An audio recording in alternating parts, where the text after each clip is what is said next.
Viral video di media sosial memperlihatkan istri sah pergoki suami sedang berduaan dengan wanita lain di dalam mobil.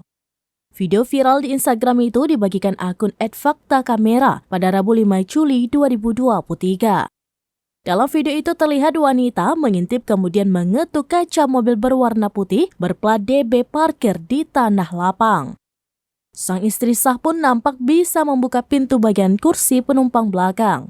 Terlihat sosok wanita lain dengan rambut terurai baru bangun dari jok mobil yang terbaring. Setelah itu keluar sosok pria yang diduga si suami yang mencoba menghalangi sang istri untuk bertemu dengan wanita di dalam mobil tersebut. Sang suami menutup pintu mobil tersebut. Pada keterangan unggahan disebutkan jika sosok pria tersebut diduga oknum anggota DPRD Minahasa Utara. Ia dipergoki sang istri saat mobil terparkir di halaman rumahnya.